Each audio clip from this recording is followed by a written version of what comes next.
It began not on a battlefield, but on the streets of Harlem, where jazz spilled from open windows and dreams ran faster than the streetcars that rattled down Lenox Avenue. It was 1917. The war in Europe had already devoured millions of lives, and across the Atlantic, the sound of artillery rolled like thunder over the trenches of France. But in Harlem, the battle was a different kind. Black men, laborers, musicians, teachers, porters, were fighting for something less visible: the right to serve a country that barely saw them as citizens. When America entered the First World War, the call for volunteers went out across every city. Posters promised glory, adventure, honor. But for the men of Harlem, those words came with a cruel asterisk. Recruitment stations turned them away. White officers sneered that the army had no place for them. Newspapers called them unfit for combat. And yet, they kept showing up. Line after line of black men waiting on street corners, standing in the rain, hoping to wear the uniform of a nation that had never defended them. In the middle of that moment stood one man, Charles Hamilton Houston, a lawyer and Harvard graduate, who said, "The first battle every colored man must fight is the right to fight." It was a strange kind of patriotism. They weren't fighting for equality. Not yet. They were fighting for the chance to prove they deserved it. That chance came in the form of a newly formed regiment, the 15th New York National Guard. Later, they'd be renamed the 369th Infantry, but history would remember them by another name: the Harlem Hellfighters. Their commander was Colonel William Hayward, a white lawyer from Nebraska, who saw something in his men that the rest of the army didn't. He promised them that if they trained hard, if they endured the humiliation and the slurs, they would fight, not behind the lines as cooks or laborers, but on the front lines, shoulder to shoulder, with any soldier in Europe. The men believed him. Training began at Camp Whitman, New York, then later in Spartanburg, South Carolina, where the real battle started before they even saw the enemy. White residents protested their presence. Soldiers from nearby units threatened them. One day, a black private was nearly lynched for refusing to step off the sidewalk for a white man. Colonel Hayward demanded protection from Washington. Instead, he was told to keep his men in line. So he did, but in his own way. The regiment trained harder, longer, and quieter than anyone else. Every insult, every shove, every slur was turned into fuel. By the time they boarded the ship for France in December 1917, they weren't just soldiers. They were a storm waiting for permission to break. On the Atlantic crossing, they slept in cramped quarters, listening to the creak of the ship and the distant hum of engines. Somewhere below deck, a brass band practiced. The regimental band led by James Reese Europe, one of Harlem's greatest musicians. His men carried their instruments like weapons, their rhythms like fire. They called themselves the Jazzmen, though back then nobody used that word yet. Europe's music became their heartbeat. On deck, when the sea was calm and the night was clear, the men would gather around him, listening to melodies that sounded like home and like the future. They didn't know it yet, but that band would become as legendary as the soldiers themselves. Before the war was over, they would play for kings, generals, and cheering crowds in Paris. The first time the sound of Harlem jazz would ever cross the Atlantic.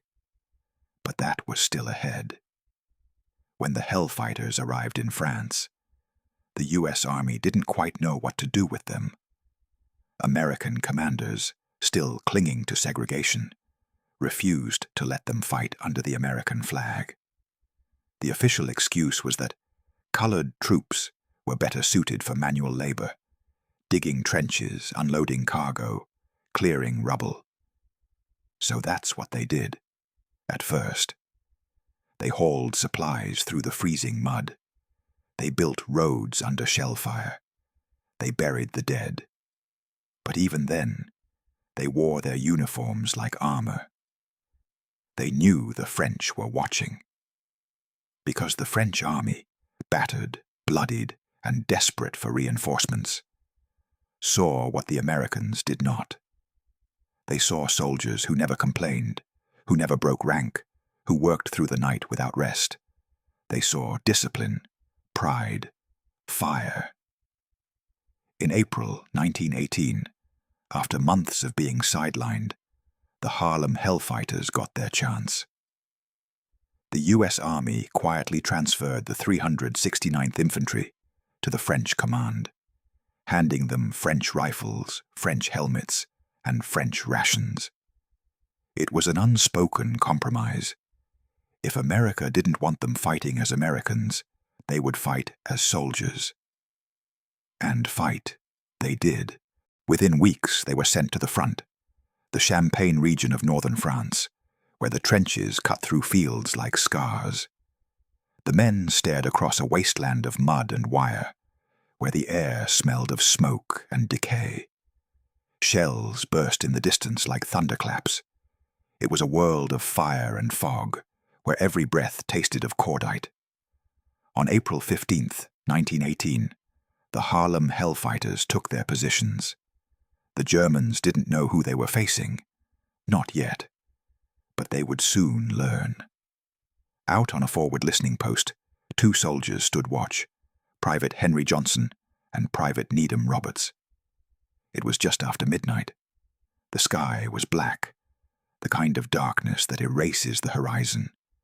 Johnson heard something. A faint rustle in the wire, like footsteps in the mud. Then another. He leaned forward, peering into the dark, his rifle ready.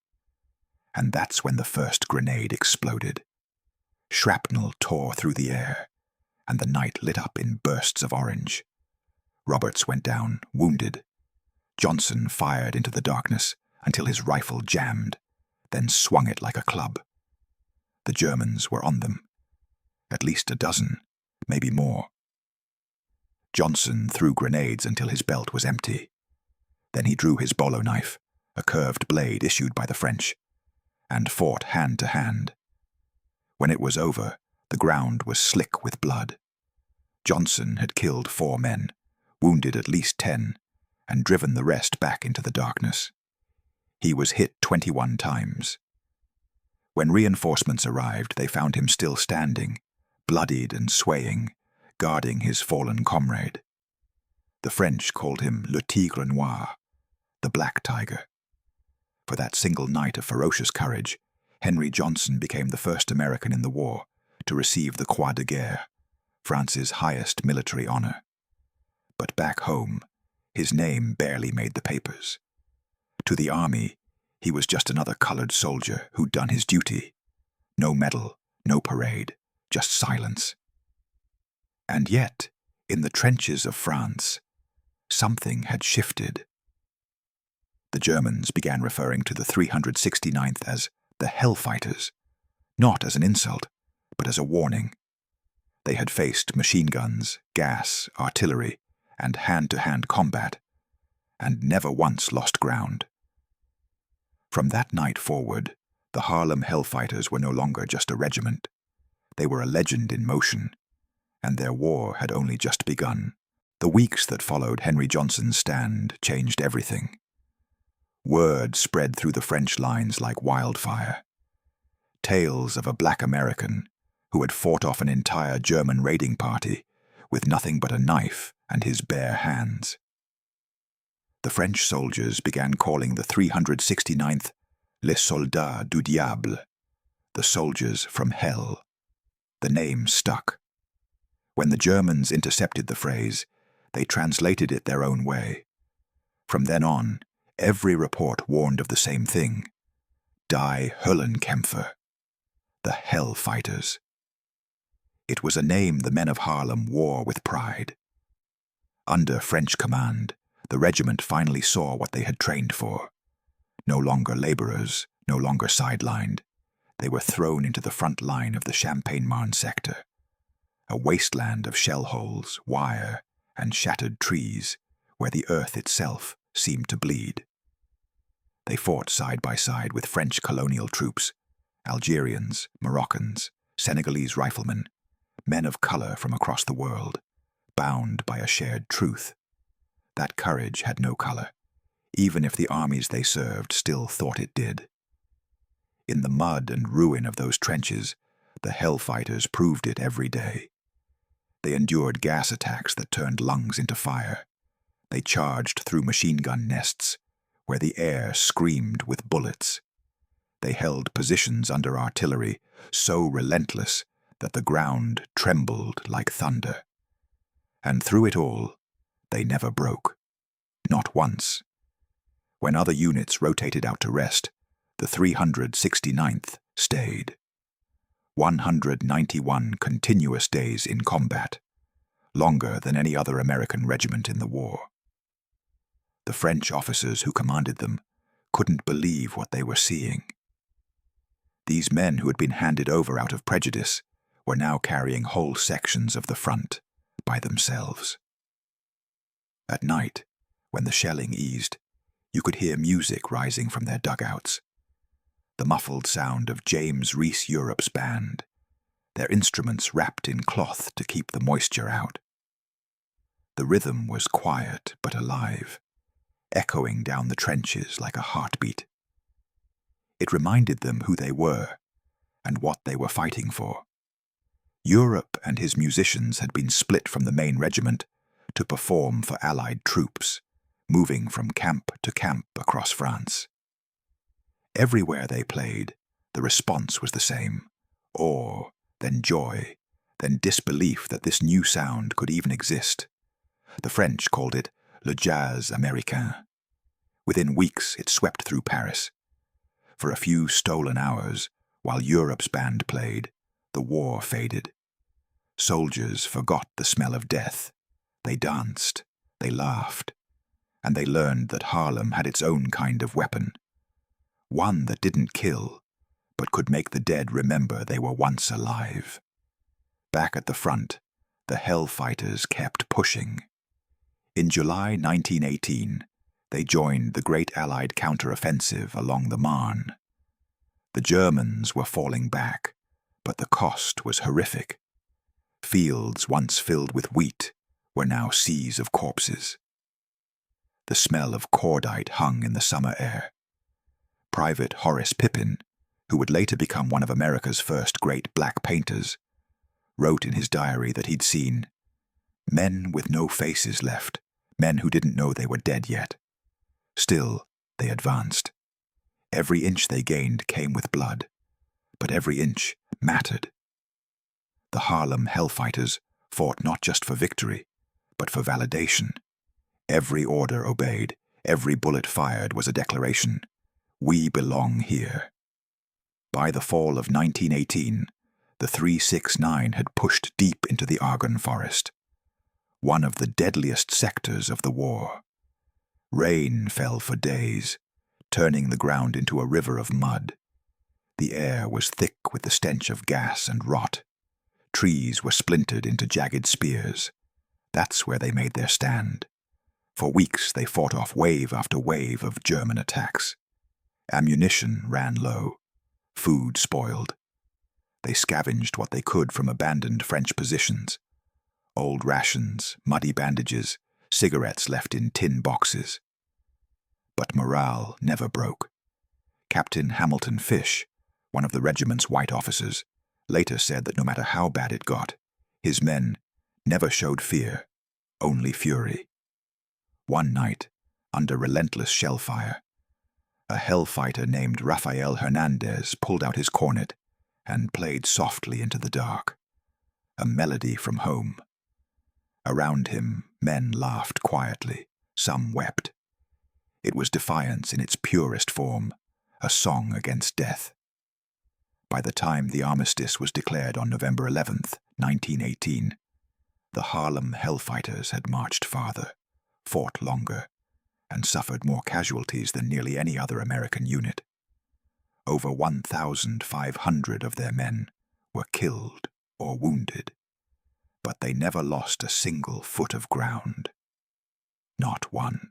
When the guns finally fell silent, the French army lined up to honor them. 171 Hellfighters received individual decorations for bravery, including the Croix de Guerre.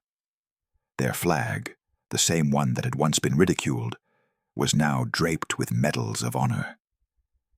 And at the center of it all was Henry Johnson, his body still marked by the scars of that first night in the trenches. The French pinned their highest award to his chest and saluted. But when the regiment returned home, the applause faded quickly. On February 17, 1919, the Harlem Hellfighters landed in New York Harbor. Crowds gathered along Fifth Avenue to watch them march. For once, the city stood still. From Harlem to downtown Manhattan, people leaned from windows, cheering, waving flags. James Reese Europe led the band at the head of the column, trumpets blaring, drums thundering. The sound echoed off the buildings like a heartbeat the city had forgotten it had. For a moment, just one, America saw them as heroes. But it didn't last. After the parade, when the music stopped and the cameras were packed away, the old walls went back up. The army quietly reassigned them. Promotions were denied, stories were buried.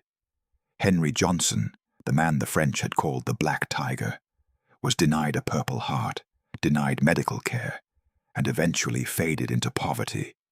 He died forgotten, his grave unmarked. Still, the legend refused to die with him.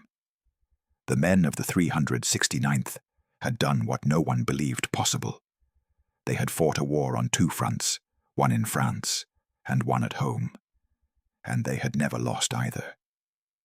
In the streets of Harlem, their return sparked something bigger than a parade: pride, identity, defiance. The music they brought back from France fused with the rhythm of the city and gave birth to a new era, the Harlem Renaissance.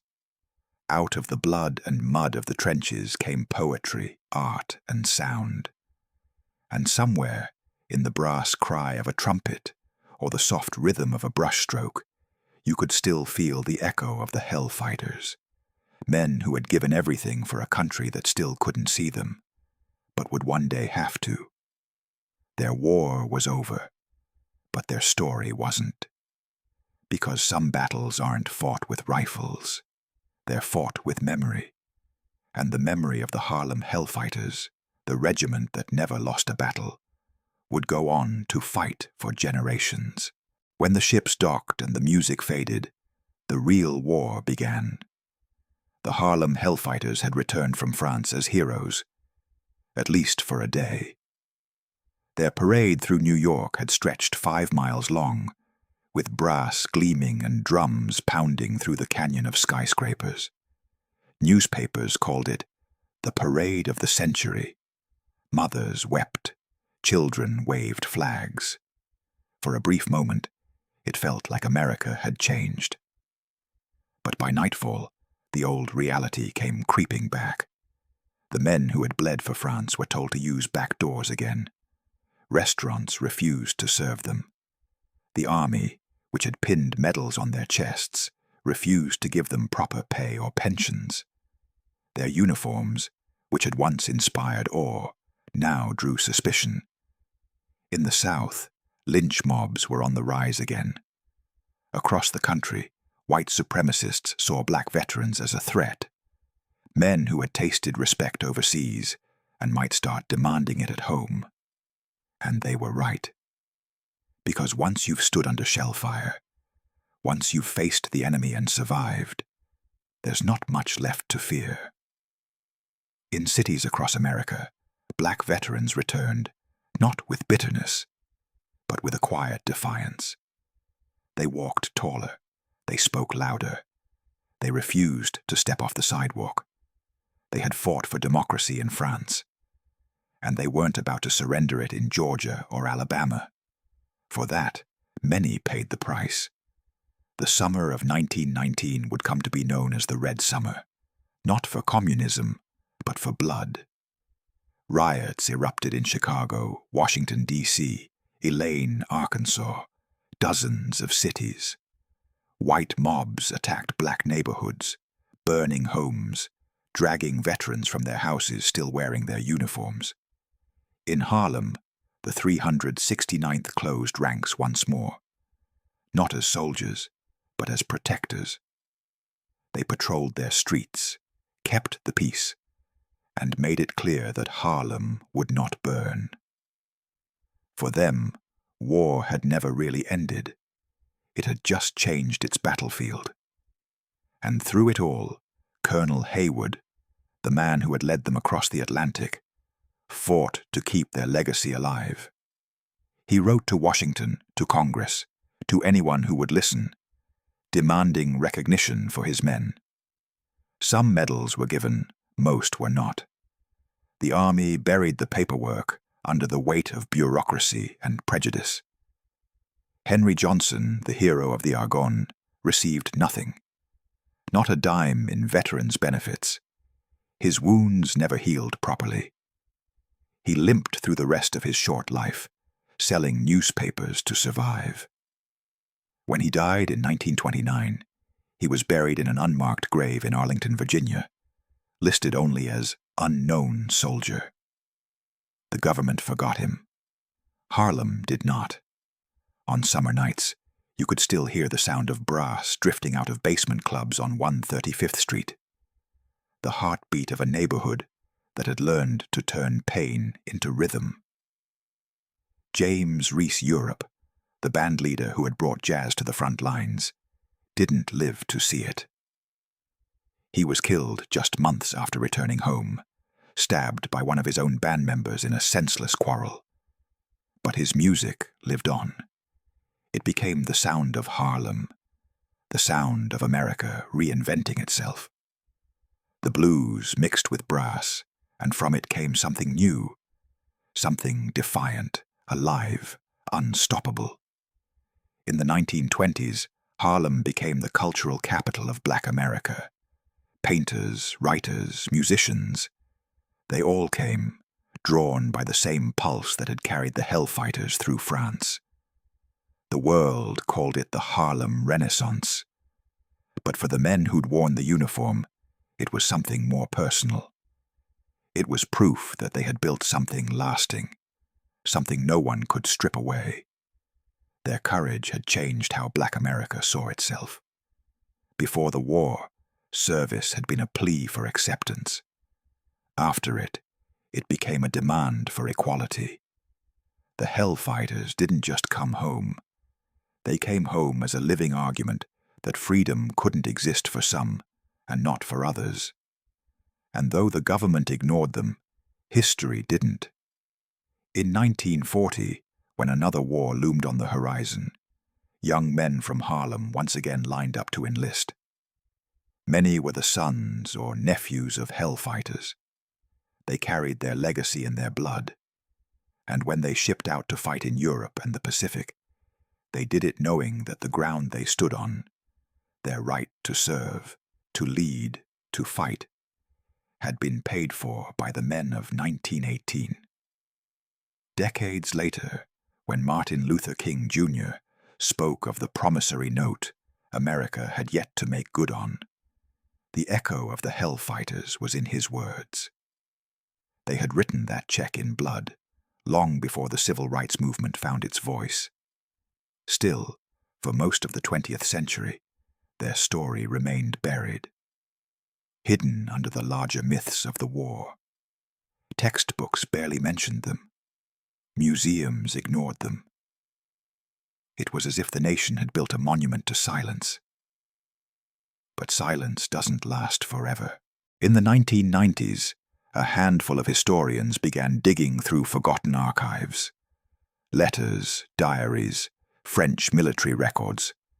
And there, buried in the dust, they found the truth, that the 369th had spent more days in combat than any other American regiment, that they had never yielded an inch, that they had earned the respect of their allies and the fear of their enemies. It took nearly a century for the United States to catch up to what the French had known in 1918.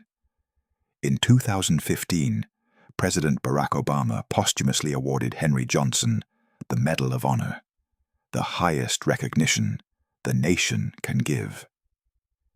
Standing in the East Room of the White House, surrounded by Johnson's descendants, Obama said, "He fought for his country even when his country refused to fight for him. 100 years too late, but not too late to matter. Today, the 369th Infantry still exists, part of the New York National Guard. Their insignia bears a snarling red hand clutching lightning, the mark of the Hellfighters. They serve in peacekeeping missions, in disaster relief, and in combat zones around the world. Every soldier who wears that patch carries the weight of a promise made long ago in the mud of France. That courage isn't something granted by a nation. It's something earned, proven, remembered. If you walk through Harlem now, you can still feel them. Not ghosts exactly, more like a rhythm under the surface, steady as a drum line. The street names have changed, the skyline has grown, but somewhere in the echo of a passing horn, or the laughter spilling from a crowded stoop, they're still there. The men who never broke, the regiment that never lost. The Harlem Hellfighters didn't just fight a war. They built a legacy, one born of struggle, carried through silence, and kept alive by the memory of what they proved. That courage doesn't belong to history books. It belongs to anyone who's ever been told they can't, and did anyway. Because long after the guns stopped and the parades ended, one truth still stands. They never lost a battle. Not on the field, not in life, not in memory. A century has passed, and still their story marches on. Time has softened the edges of memory, the mud, the blood, the thunder of shells. But the truth of the Harlem Hellfighters hasn't dimmed. It lingers, steady and bright, like a note held long after the music stops. When they left Harlem in 1917, they were told they would never fight. When they came home in 1919, they were told their fight didn't matter. And yet, through everything, through silence, through prejudice, through the long forgetting, they carved their place into the bedrock of history. You can see their shadow in every soldier who came after them, in the Tuskegee Airmen slicing through the skies of Europe in World War II, in the Buffalo Soldiers who patrolled the deserts of Iraq, in the medics and engineers and officers of every color who wear the uniform now. Each one carries a piece of what the Hellfighters proved, that patriotism isn't granted. It's earned in blood, in sweat, and in the belief that the flag belongs to everyone who's willing to defend it. For the men of the 369th, the war was never just about victory. It was about recognition, dignity, belonging. They went to France to fight an enemy they'd never met, and came home to face one they'd known all their lives. But they didn't break. They didn't bend.